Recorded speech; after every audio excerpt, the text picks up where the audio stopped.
Saya sebenarnya mengikuti garis Gus Dur sebenarnya. Oke. Saya sebenarnya mengikuti garis Gus Dur. Sejarahnya gini bang, agak panjang jadinya ini. Ya silakan panjang. Justru kalau panjang-panjang bagus. Ayah saya itu Masyumi Tulen bang. Oh kakek saya juga Masyumi. Ya, jadi ayah saya itu sepertinya punya sejarah panjang di tahun 65 mungkin ya. Sehingga ayah saya itu orang yang nggak seneng sama NU. Ayah saya waktu itu masih umur 10 tahun, jadi saya nggak bisa nanya kan kenapa. Oke. Seandainya- Karena secara partai kan bersaing gitu. Ya kan. Pokoknya nggak cocok aja. Padahal tetangga depan saya itu di Surabaya bang, itu ketua NU Surabaya. Kita bertetangga sama ketua NU Surabaya, depan. Itu nggak saling sapa, hanya karena politik. Iya. Saya nggak tahu, pasti itu gara-gara 65. Pasti itu ada sejarah yang nggak enak di tahun 65. Nggak mungkin out of the blue tiba-tiba apa. Jadi karena saya ini anak rebel bang, apa yang tidak disukai bapak saya suka. Luar biasa. Jadi saya dekat sama Gus Dur itu sebenarnya hanya untuk ngecengin bapak saya aja. Oh iya.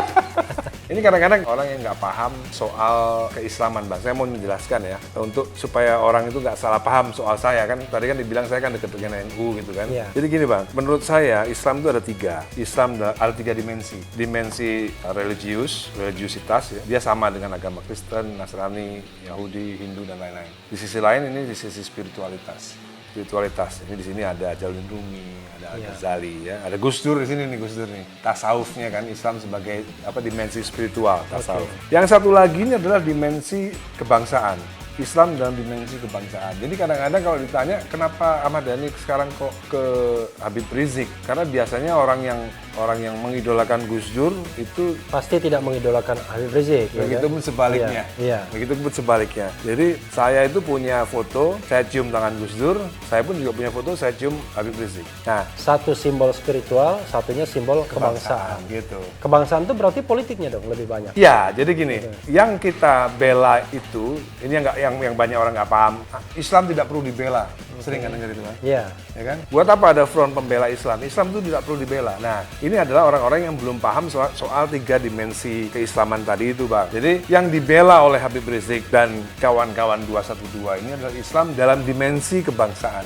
Oke. Islam sebagai stakeholder terbesar NKRI. Jadi, bukan sara, tapi memang faktanya Islam itu memang stakeholder terbesar di NKRI gitu. Ini yang kita perjuangkan, bukan Islam dari dimensi spiritual atau Islam dalam dimensi religiusitas tadi itu gitu.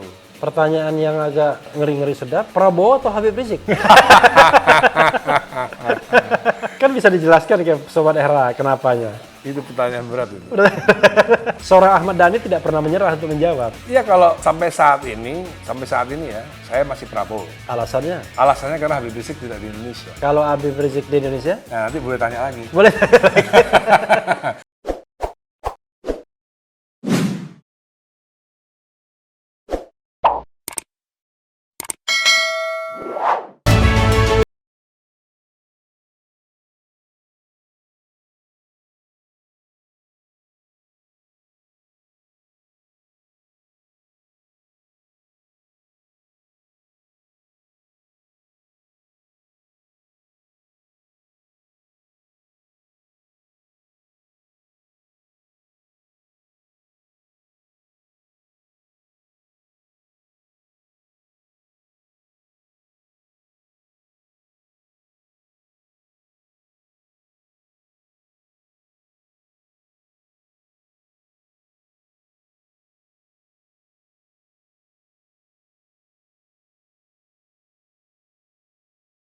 Bung Dhani ya, kalau saya lihat dulu ya, mengamati seorang Ahmad Dhani, dulu kan dekat dengan kalangan PKB, dekat dengan NU, dekat dengan Gus Dur ya. Ya. Kita tahu lah, kita frankly speaking justru kan NU sebagai penopang dari kalangan umat Islam di pemerintahan sekarang ini. Wakil presidennya Kiai Ma'ruf, lalu PKB juga mengendorse sebagai bagian dari pemerintahan. Seorang Ahmad Dhani tiba-tiba melenceng dari itu. Walaupun sebelumnya sepertinya mengikuti garisnya Datul Ulama misalnya. Saya sebenarnya mengikuti garis Gus Dur sebenarnya. Oke. Saya sebenarnya mengikuti garis Gus Dur. Sejarahnya gini bang, agak panjang jadinya ini. Ya silakan panjang. Justru kalau panjang-panjang bagus.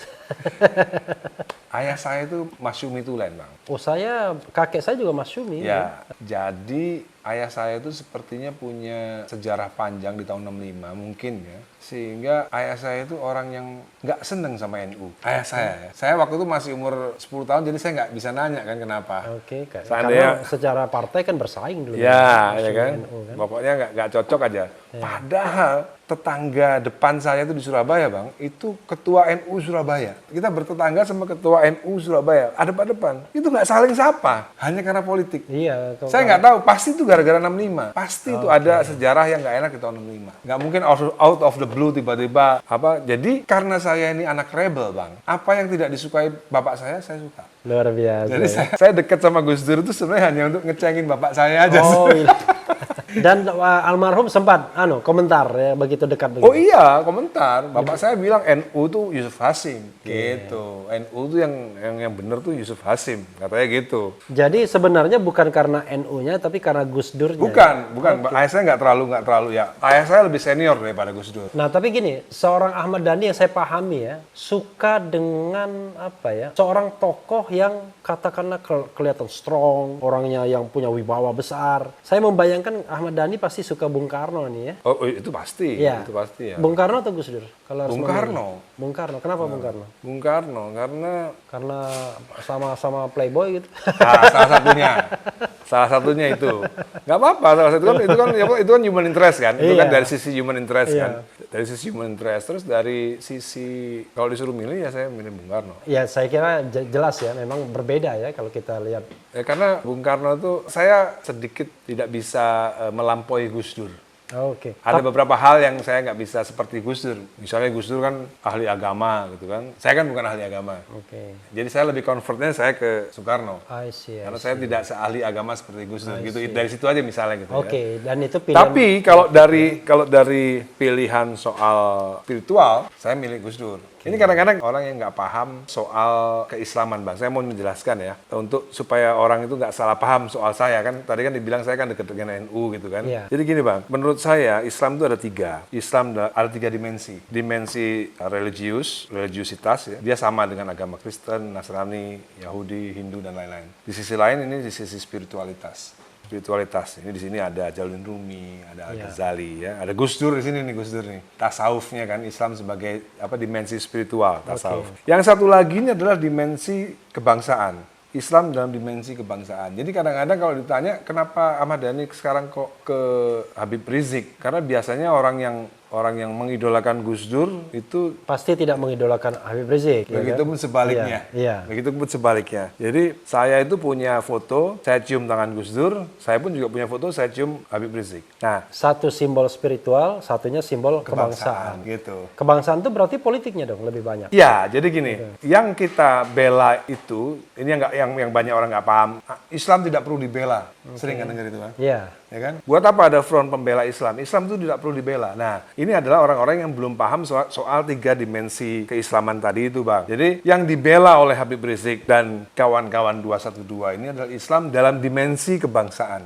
Oke. Islam sebagai stakeholder terbesar NKRI. Jadi, bukan sara, tapi memang faktanya Islam itu memang stakeholder terbesar di NKRI gitu. Ini yang kita perjuangkan, bukan Islam dari dimensi spiritual atau Islam dalam dimensi religiusitas tadi itu gitu. Pertanyaan yang agak ngeri-ngeri sedap, Prabowo atau Habib Rizik?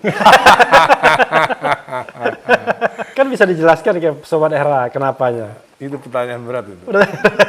Seorang Ahmad Dhani tidak pernah menyerah untuk menjawab. Iya, kalau sampai saat ini ya, saya masih Prabowo. Alasannya? Alasannya karena Habib Rizik tidak di Indonesia. Kalau Habib Rizik di Indonesia? Nah, nanti boleh tanya lagi. Boleh.